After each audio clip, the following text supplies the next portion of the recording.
मैं तुझे प्रथम गिनती में गिनाता हूं, देवताओं का आधिपत्य तुझे प्रदान करता हूं, सारे देवों में तू प्रथम गिनती में गिना जाएगा, प्रथम पूज्य माना जाएगा। बस शंकर भगवान ने वर दिया, थोड़ी देर बाद कार्तिकेय महाराज आ गए। कौन आए? जम के बोलो जरा। कार्तिकेय। और कार्तिकेय जी आए और आकर बोले, पिताजी दंडवत करा, प्रणाम करा, साष्टांग करा, मैं परिक्रमा कर कर आ गया, मैंने परिक्रमा कर।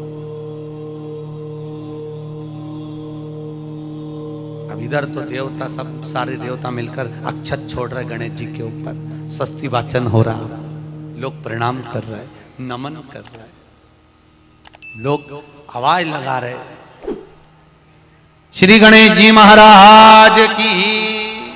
अब सारी दुनिया में आवाज लग रही गणेश जी। तो कार्तिकेय ने पूछा, माँ ये गणेश जी का जय घोष क्यों हो रहा है, गणेश जी के जयकारे क्यों हो रहे हैं, गणेश जी के लिए इतना जय घोष? तो माता पार्वती ने भगवान शंकर के शब्दों को कार्तिकेय को सुनाया। कार्तिकेय रो पड़े, माँ मैं परिक्रमा कर कर आया, गणेश जी ने केवल आपकी परिक्रमा लगा ली, आपने उसको प्रथम गिनती में मान लिया। माँ उसने बुद्धि का परिचय दिया और मैंने कर्म का परिचय दिया।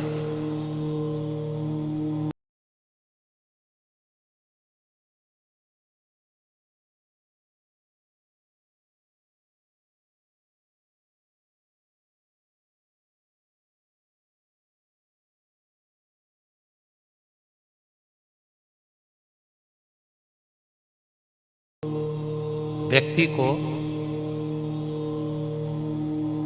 उसके भाग्य का मिलता है कि कर्म का मिलता है? जल्दी बोलो। कर्म का। आपका क्या विचार है? ये लोग तो बहुत दूर बैठे हैं, इसलिए इनसे पूछ ही नहीं रही हो। व्यक्ति को उसके भाग्य का मिलता है कि कर्म का मिलता है? पुरुषों से भी पूछने का मन है मेरा, भाऊ बोलो तो सही,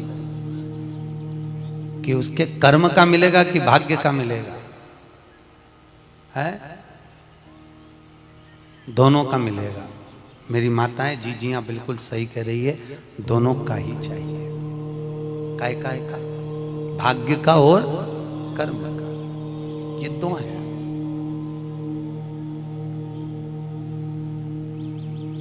बैंक में एक लॉकर होता है, उस लॉकर में लोग अपनी रकम रखते हैं।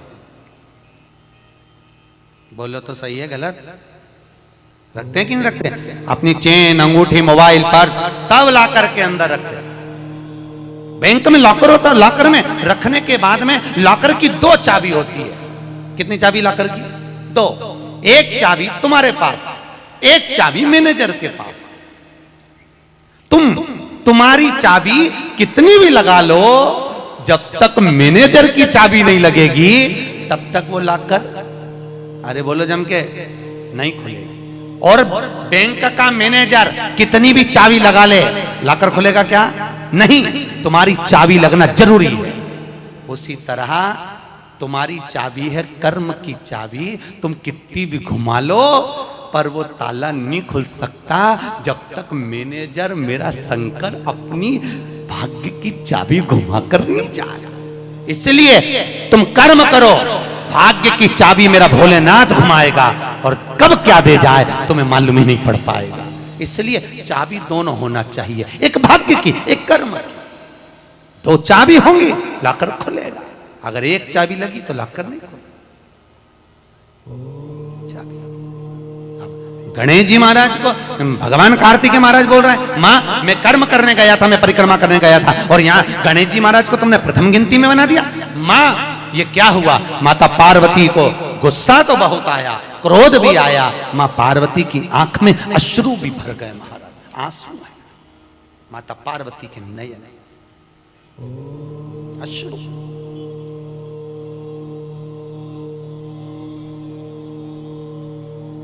मां खड़ी हो गई। माता पार्वती ने आज खड़े होकर भगवान भोलेनाथ जी से निवेदन करा, आपने अपनी जिंदगी की ये गलती कर दी। क्या गलती? शंकर भगवान पूछ रहे हैं कौन सी गलती? तुमने गणेश जी को प्रथम गिनती में बना दिया, कार्तिकेय भी तो गया था। अगर कुछ थोड़ा सा आशीर्वाद रखना था तो कार्तिकेय के लिए रखना था, पर तुमने केवल गणेश को प्रथम गिनती में बनाया है, ये तुम्हारी गलती है। तो गणेश जी ने परिक्रमा भी तो करी है। माता पार्वती खड़े होकर शंकर भगवान से बोली, भोलेनाथ मैंने अपनी जिंदगी में आपसे कभी कुछ नहीं मांगा, पर आज तुम्हारी यह पार्वती तुमसे एक वर चाहती है। शंकर भगवान ने कहा, मांग, तुझे क्या चाहिए? पार्वती कहती है, आज के बाद तुम्हारी कभी पूर्ण परिक्रमा ना लगे, आज के बाद तुम्हारी कभी पूर्ण प्रदक्षिणा ना हो, पूर्ण नहीं होनी चाहिए। कौन ने मांगा? जम के बोलो, पार्वती। शंकर की पूर्ण प्रदक्षिणा माता पार्वती ने कह दिया, भोलेनाथ आज के बाद ना हो, क्योंकि तुम भोले हो, तुम्हारे आसपास कोई घूम लेता है, तुम उसको कुछ भी निकाल कर दे देते हो। होता है, दो बहुएं होती हैं, एक बहू रहती है पूना में, बोलो कहां? मुंबई या पूना, और दूसरी बहू तुम्हारे साथ रहती है। अरे बोलो जम के, एक दूर रह रही है और एक तुम्हारे साथ रह रही है। पर सास को जो साथ रह रही है ना, रोज पूछ रही है ना, वो अच्छी नहीं लगती। वो जो दूर रहती है ना, उसका गुणगान 24 घंटे करती है। ये डोकरियों की आदत भी बुरी, बढ़िया, बड़ी बुरी आदत। जो पास रह रही है वो अच्छी नहीं लग रही, जो दूर रह रही ना, वो दिवाली पे आती है, बस दिवाली पे 30 त्योहार पर आती है, और दिवाली पे आते और आके पल्लू वल्लू लेके मम्मी जी मम्मी जी मम्मी जी करके आई आई करके बस 2-4 बार इधर उधर घूमेगी और सास इतनी खुश हो जाएगी, तुरंत अंगूठी निकाल के चुपचाप रख ले।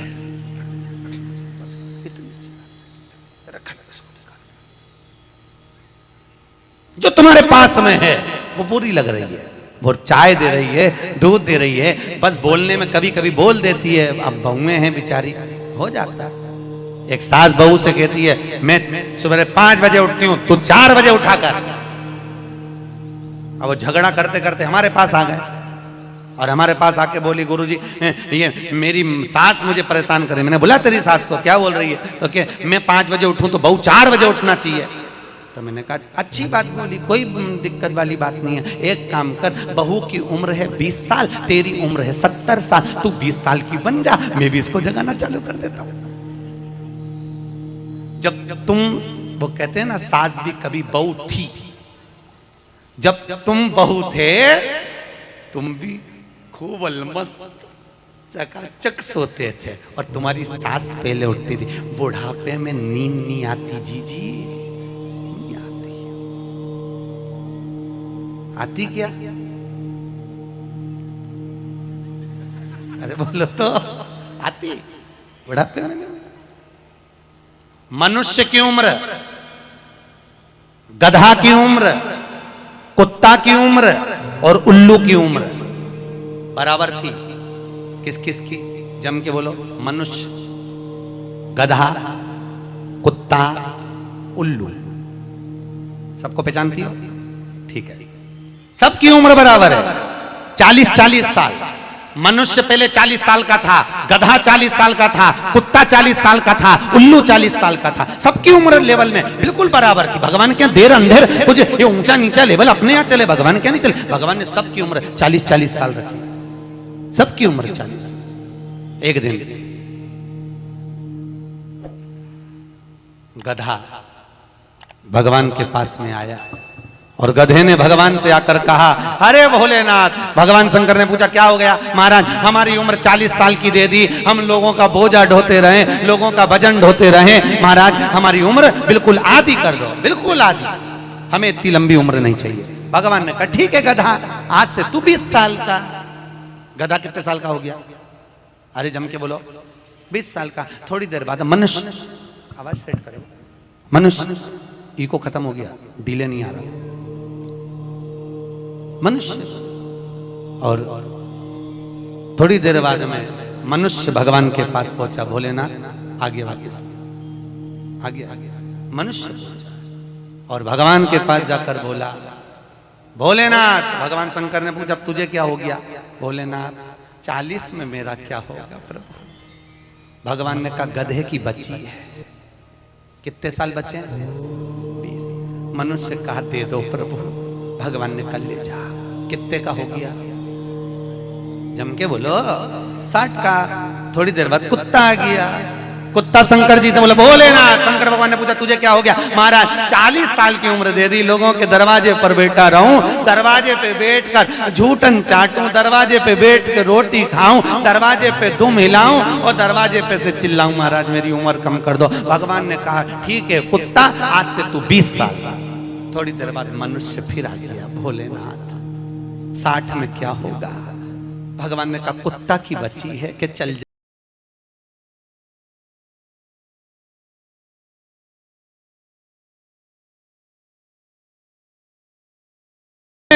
भगवान शंकर ने पूछा तुझे क्या हो गया? महाराज 40 साल की उम्र दे दी, रात रात भर जगता रहूं, पेड़ पे टंगा रहूं, रात रात भर मुझे नींद नहीं आती। भोलेनाथ मेरे को रात भर चौकीदारी करना पड़ती, रात भर पेड़ पे बैठा रहता हूं, रात भर वृक्ष पर बैठा रहता हूं, मेरी उम्र कम कर दो। भगवान ने कहा कितनी कम कर दो? बिल्कुल आधी कर दो। भगवान ने उल्लू की उम्र आधी कर दी। कितने साल का हो गया? 20 साल का। थोड़ी देर बाद मनुष्य आ गया। मनुष्य आकर बोला अरे भोलेनाथ। शंकर भगवान ने पूछा क्या हुआ? 80 में मेरा क्या होगा? भगवान ने कहा उल्लू की बच्ची है, चलेगी कि ले जा। कितने का हो गया? 100। अब तुम खुद देखो 40 वर्ष तक मनुष्य अपनी जिंदगी को सही जीता है। कितने साल? जम के बोलो जरा। 40 साल तक मनुष्य अपने जीवन को सही जीता है। खूब खाता, आराम से बचता, खूब डेंटिंग पेंटिंग सब चकाचक, कपड़े मपड़े सब जोरदार, रकम मकम सब पहने, खूब अच्छा लगे। क्योंकि 40 वर्ष की जिंदगी तुम्हारी है तो 40 साल तक मनुष्य अपने जीवन को सही जीता है। 40 के बाद किसकी लगी?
भागवत ज्ञान गंगा यज्ञ समिति वालों, काय श्रेणी की कथा 10-15 मिनट ज्यादा हो जाए तो कोई दिक्कत तो ना है।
अब तुम्हारा मन है 108 लगाने का, याद रखना पीपल के वृक्ष की परिक्रमा करने से वैभव बढ़ता है, आंवले के वृक्ष की परिक्रमा करने से लक्ष्मी बढ़ती है, याद रखिए।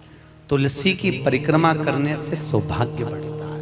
अब 108 मन का लगाओ, चाहे 208 लगाओ, 216 लगाओ, ये आपके ऊपर है। यहाँ आपका भाव होना चाहिए कि हम भगवान को कैसे रिझाएं, कैसे रिझाएं, ये आपका भाव है। उसका फल क्या है? तो उसका फल वैभव प्राप्ति का है, धन प्राप्ति का, यश प्राप्ति का। आप जितनी लगा,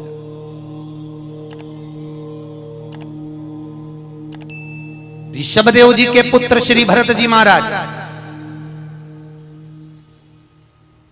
अपनी योनि से छूटे तो हिरण की योनि में गए। हिरण की योनि पाने के बाद श्री ऋषभदेव जी के पुत्र जो भरत जी थे, हिरण की योनि में आने के बाद में, हिरण की योनि पाने के बाद भरत जी को लगा कि मैं इस हिरण की योनि में पड़ गया हूं, इससे मुक्ति कैसे मिलेगी? तो हिरण की योनि में आने के बाद भरत जी महाराज पीपल के वृक्ष के नीचे जो संत बैठे हुए थे उनकी 108 परिक्रमा करते थे हिरण की योनि में। तो हिरण की योनि के 108 परिक्रमा कर रहे थे। उस दिन थी सोमती अमावस्या का दिन, जिस दिन हिरण की योनि से परिक्रमा करते करते भरत जी महाराज छूट गए थे और वापिस मनुष्य की योनि में आ गए थे। ये 108 परिक्रमा का फल है। ऋषभ जी के पुत्र हिरण की योनि से छूटकर परमात्मा की भक्ति को मनुष्य देह में लगे। शायद हो सकता है हम मानव की देह में हैं और मनुष्य की देह में आकर अगर हम भगवान की 108 परिक्रमा लगाते हैं, हम भगवान का भजन करते हैं, 108 परिक्रमा के अंतर्गत हम डूबे रहते हैं, तो हो सकता है मनुष्य की योनि से छूटकर हम देव योनि में चले जाए, भगवान की परास प्राप्त हो जाए। तो शास्त्र कह रहा है अंजना माता गौतम बाबा से कहने पर शंकर की आराधना कर रही है। और आराधना करी माता अंजना ने, शिव जी की आराधना करी, शंकर की जब आराधना करी, शंकर का अभिषेक करा, भगवान भूत भावन प्रसन्न हो गए और शंकर भगवान ने उसी समय माता अंजना को वर प्रदान करा, तो चिंता मत कर तेरे घर में पुत्र होगा। पुत्र, तू क्यों चिंता कर? भगवान शंकर जब भी देते हैं छप्पर के देते हैं। भगवान कृष्ण के यहाँ कितने बच्चे दिए? 1,77,086। अब अंजना माता के यहाँ भगवान संतान दे रहा है। भगवान अंजना माता के यहाँ हनुमान जी महाराज कितने भाई थे? माता अंजना के गर्भ से जो संतान हुई थी, हनुमान जी महाराज सगे भाई कितने थे? हनुमान जी कितने भाई? अरे बोलो तो सही, हनुमान जी भाई कितने हैं? सगे भाई कितने हैं हनुमान जी महाराज? तो अंजना माता ने जब भगवान शिव की आराधना करी, शंकर की जब आराधना करी, तब भगवान शंकर प्रसन्न हुए। समय बीता, माता अंजना के गर्भ में भगवान शंकर के तेज पुंज को पवन देव ने ले जाकर माता अंजना के गर्भ में स्थापित करा। स्थापित करने के बाद पूर्णिमा के दिन, चैत्री पूर्णिमा के दिन, भगवान अंजना माता के गर्भ से शंकर का ही एक अवतार श्री हनुमान जी महाराज प्रकट हुए हैं। महाराज श्री हनुमान जी महाराज की। हनुमान जी सगे भाई हैं 6। कितने भाई हैं? 6 सगे भाई। सबसे पहले नंबर हनुमान, फिर गतिमान, केतुमान, धृतिमान, यतिमान। ऐसे हनुमान जी महाराज के 6 भाइयों का क्रम वर्णन किया गया है। कितने भाई हैं? 6। हनुमान जी महाराज का एक भाई है जिसका नाम है गतिमान। क्या नाम है? गतिमान।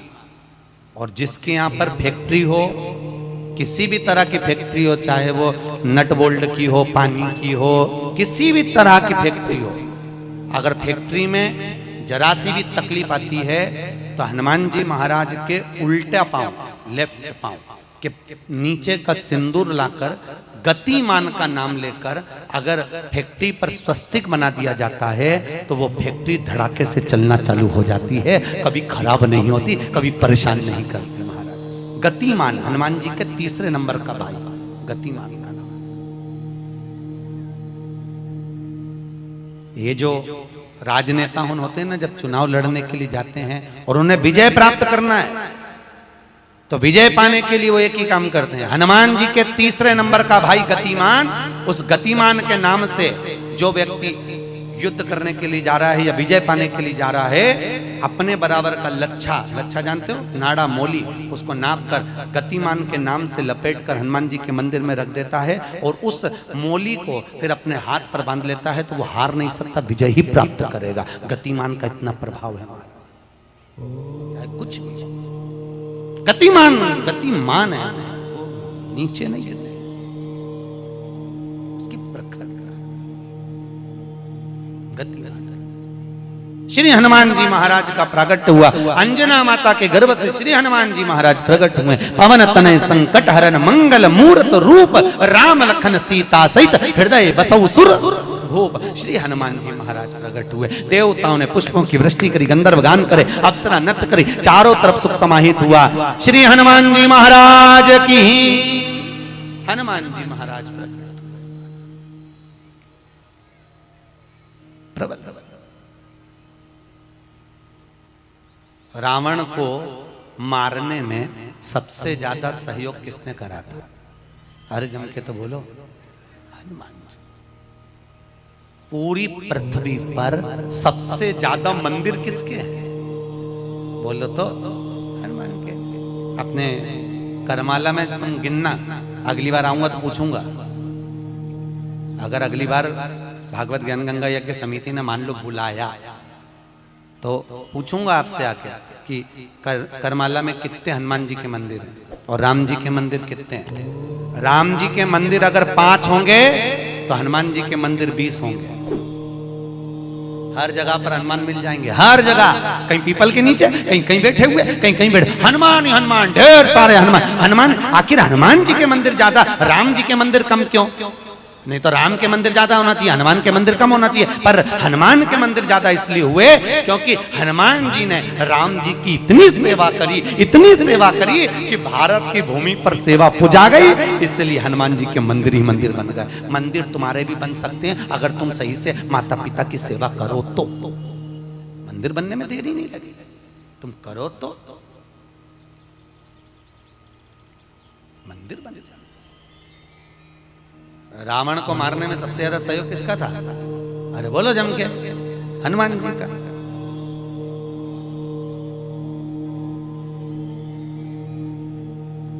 राम जी ने रावण की नाभि में बाण मारा था कि नहीं मारा था? अरे बोलो जम के, क्या था नाभि में? अमृत। तो जब रावण की नाभि में राम जी महाराज बाण मार रहे हैं तो रावण क्यों नहीं मर रहा? मर जा रावण, क्योंकि नाभि में अमृत है, वो तो सूख चुका है, मरे ना। फिर मरता क्यों नहीं है रावण? क्यों नहीं मरा रावण? राम जी से 10 मुख हो गए फिर भी नहीं मर पाया, फिर तैयार। फिर विभीषण कह रहा है कि ये रावण की नाभि में अमृत है, मारो। और राम जी बाण पर बाण छोड़ रहे हैं तो रावण नहीं मर रहा, धराशायी होकर नहीं गिर रहा, वहीं की वहीं खड़ा है, स्थिर की स्थिर, मरने को तैयार ही नहीं है। ये भी बड़ी विचित्र सिचुएशन है। मर ही नहीं दिया। चिंता लग गई हनुमान जी को युद्ध देखते देखते। हनुमान जी महाराज समझ गए जरूर कोई बात है जिससे ये रावण नहीं मर गया। भगवान ने इतने बाण छोड़ दिया नाभि में, विभीषण कह रहा है नाभि में मारो, नाभि में ही भगवान मार रहे तो भी नहीं मर रहा। हनुमान जी महाराज ने देखा युद्ध अपनी जगह चलता रहेगा। हनुमान जी गए, लंका के अंदर पहुंच गए। एक पंडित जी का रूप रखा, संत का रूप रखा, गुरु का रूप रखा और ब्राह्मण का रूप रखकर हनुमान जी अंदर आए लंका में। और लंका में सब लोगों के हाथ देखने लगे, हाथ दिखाओ। अब सही सही बताया, हनुमान तो हनुमान, सबका भाग्य बता रहा है।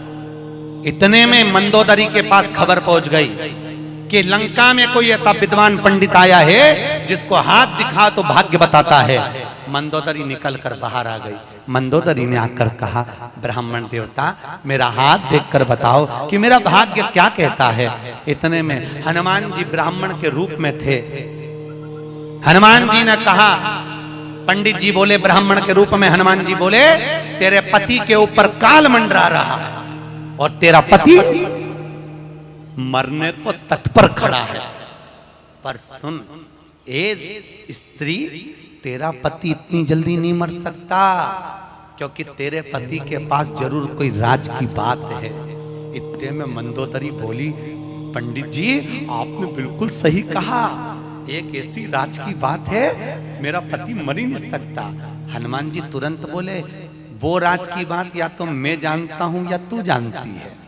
इतने में मंदोदरी बोली, पंडित जी बिल्कुल सही बात है, जब मेरे पति रावण ने तप करा था, ब्रह्मा जी से वर मांगा था, तो ब्रह्मा जी ने कहा मांग तुझे क्या चाहिए, तो रावण ने कहा कि मैं अमर हो जाऊं, तो ब्रह्मा जी ने कहा ऐसा नहीं हो सकता, तो रावण ने कहा मेरी नाभि में अमृत दे दो, रावण को अमृत दे दिया। तब रावण ने कहा इतने में संतुष्टि नहीं होगी, एक वर और दीजिए, मुझे एक ऐसा बाण दो जिस बाण के लगने से नाभि में अमृत सूखे और मैं मरूं। मंदोदरी ने कहा मेरा पति जब तप कर कर आया था, उसको ब्रह्मा जी ने एक बाण दिया था, वो बाण मेरे पति ने मुझे लाकर दिया था, उस बाण को मैंने जहां मैं शयन कक्ष में सोती हूँ उस कमरे में मैंने दीवार के अंदर एक खंबे में चुनवा दिया है, सीमेंट से पक्का करवा दिया, वो किसी को मिलेगा ही नहीं। हनुमान जी अपने असली स्वरूप में आए, दीवार तोड़ी और बाण निकाला, राम जी को दिया, राम जी से कहा अब मारो, और जो बाण लगा तब जाकर वो रावण मरा, तब जाकर मरा, नहीं तो राम जी बाण मारते रहते, रावण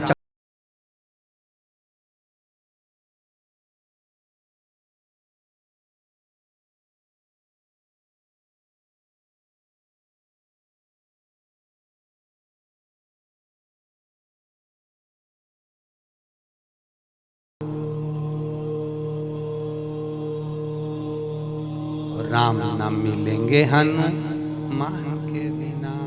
श्री राम जय जय राम, श्री राम जय राम। भगवान राम जी महाराज आनंद में विराजमान महाराज, इसलिए भगवत भजन का स्मरण है, भगवत नाम का श्री हनुमान अरे पवन तनय संकट हरन, मंगल मूर्ति रूप, राम लखन सीता सहित हृदय बसौ सुर। भगवान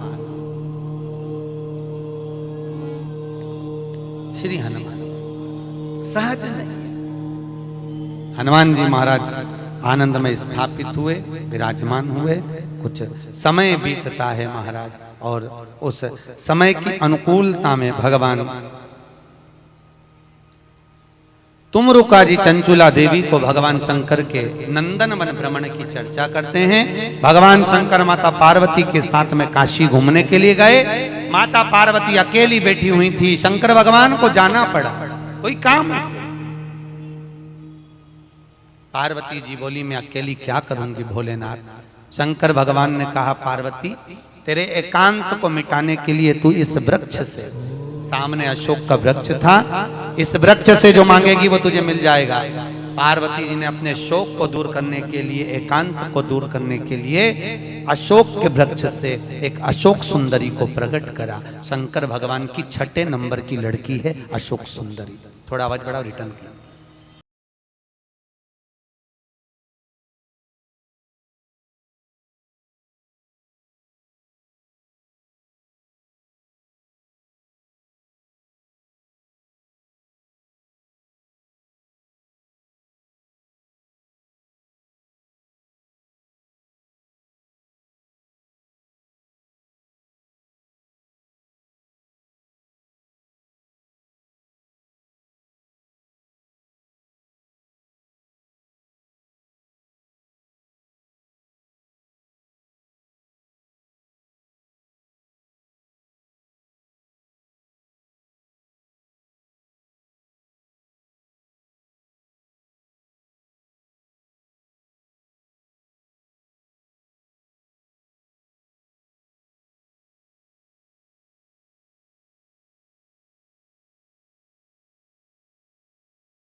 कथा का स्मरण कराते हैं। श्री तुमरुका जी चंचुला देवी से कहते हैं, चंचुला ये 12 ज्योतिर्लिंग की कथा है जो अखंड सौभाग्य को देने वाली है, लक्ष्मी की वृद्धि करने वाली है, सुख समृद्धि देने वाली है, कार्य में उन्नति देने वाली है, उत्तम फल की प्राप्ति कराने वाली है, वंश की वृद्धि कराने वाली है और हर कार्य में सफलता प्रदान करने वाली 12 ज्योतिर्लिंग की कथा है। महाराज चंचुला देवी कहती है, महाराज वो 12 ज्योतिर्लिंग की कथा हमें श्रवण कराएं। भगवान शंकर ने अपनी जटा में से बेलपत्र को निकालकर अपने हाथ में रखा है और हाथ में बेलपत्र लेकर भगवान शंकर 12 ज्योतिर्लिंग की कथा का रसस्वादन ग्रहण करते हैं। प्रथम एक बार चंद्रदेव को अपनी काया का अभिमान हुआ, काया के अभिमान से चंद्रदेव बड़े प्रखर हुए और अपनी केवल एक धर्मपत्नी रोहिणी पर ध्यान देते थे, बाकी की पत्नियों पर ध्यान नहीं दिया। सारी धर्मपत्नियों ने जाकर दक्ष प्रजापति से विनती करी। दक्ष ने चंद्रदेव को समझाया, चंद्रदेव तुम मान जाओ, अपनी काया का अहंकार ना करो। चंद्र मानने को तैयार नहीं, रोहिणी पर आसक्ति ज्यादा थी। एक दिन दक्ष प्रजापति ने श्राप दे दिया, अरे चंद्र मैंने अपनी इतनी बेटियां तुझे ब्याही और उसके बाद भी तू केवल एक कन्या पर ध्यान देता है, अपनी धर्मपत्नियों पर ध्यान नहीं दिया। मैं तुझे श्राप देता हूं, तेरा शरीर टपक टपक कर गिरे, तुझे क्षय रोग हो जाए। क्षय शरीर टपक टपक कर नीचे गिरने लगा। महाराज चंद्रदेव इधर उधर भटकते हुए देवऋषि नारद के पास पहुंचे। नारद जी महाराज अपनी मस्ती में भगवत भजन में लगे हुए थे। महाराज नारायण श्रीमन नारायण, नारायण श्रीमन नारायण, नारायण श्रीमन नारायण। गाइए, सब गाइए।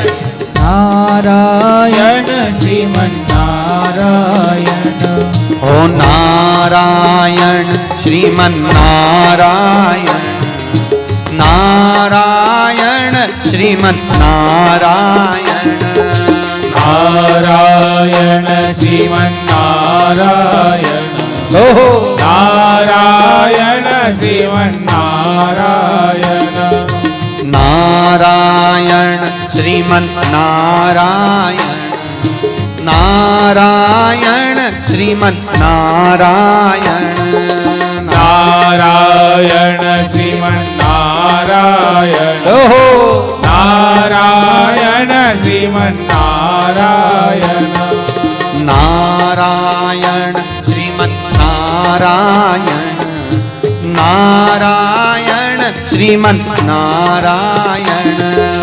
नारायण श्रीमन नारायण, नारायण श्रीमन नारायण, हे नारायण श्रीमन नारायण, नारायण श्रीमन नारायण, नारायण श्रीमन नारायण, नारायण श्रीमन नारायण। श्री नारद जी महाराज मिले, भगवान चंद्रदेव ने विनती करी, महाराज मुझे काया का रोग हो गया है, कृपा करो।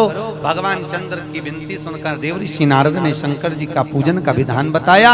शंकर भगवान प्रकट हुए, चंद्रदेव तुम्हारे काया के रोग को मैं मिटाता हूं, तुम यहाँ पर विराजमान रहना। चंद्रदेव को भगवान ने मस्तक पर धारण करा, सोमेश्वर महादेव के रूप में भगवान शंकर विराजित हुए हैं। महाराज बोल सोमनाथ भगवान की हर हर। अगला वर्णन आया है श्री मल्लिकार्जुन। कार्तिकेय अपने माता पिता से रुष्ट होकर श्री शैलम पर जाकर बैठ गए, जहां बैठकर उन्होंने तप किया। शंकर पार्वती उनको मनाने के लिए पहुंचे। आज भी अगर मल्लिकार्जुन में आप पर जाकर दर्शन करेंगे तो मल्लिकार्जुन में 2 ध्वजा लगती है, एक सफेद एक लाल। कितनी ध्वजा लगती है? 2, सफेद और लाल। मल्लिकार्जुन का एक नियम है, वो 2 ध्वजा पूरे महीने में कभी नहीं हिलती। हिलती है तो केवल एक अमावस्या के दिन, एक पूर्णिमा के दिन। अमावस्या के दिन सफेद ध्वजा हिलती है और पूर्णिमा के दिन लाल ध्वजा हिलती है। बाकी के समय पर ध्वजा नीचे की नीचे लटकी रहती है, कितनी भी हवा चले पर वो ध्वजा हिलती नहीं, हिलती नहीं, कितनी भी हवा चले। आज भी शंकर और पार्वती कार्तिकेय से मिलने के लिए श्रीशैलम पर आते हैं। श्रीशैलम आज भी आते हैं। भगवान आज भी। अब कार्तिकेय जी वहां विराजमान हुए, भगवान शंकर उनसे मिलने के लिए वहां पधारे। मल्लिकार्जुन के रूप में भगवान शिव विराजमान होते हैं। अगला वर्णन आया है महाकाल। दूषण नाम का राक्षस ब्राह्मणों के बच्चों को निचोड़कर उनका रक्त पीता था। भगवान को सब इन ब्राह्मणों ने पुकारा। शंकर भगवान ने कहा इस दूषण को वरे कि ये जब मरेगा इसका रक्त जहां गिरेगा उससे और भी दूषण उत्पन्न हो जाएंगे। तो एक काम करो, भगवान शंकर ने कहा मेरी बहन के पास जाओ। शंकर जी की एक बहन थी, केवल एक बहन शिव जी, जिसका नाम था क्षी प्रिया। क्या नाम था? क्षी प्रिया, जिसको आजकल लोग छिपरा कहने लगे। शिव जी की एक ही बहन थी, क्षी प्रिया। तुम मेरी बहन के पास जाओ और मेरी बहन क्षिप्रिया से कहना कि जब भगवान शंकर अगर दूषण नाम के राक्षस को मारे, जहां जहां उसका रक्त गिरे सारे रक्त को समेट देवे जल के वेग में। क्षिप्रिया ने वैसे ही करा। भगवान शंकर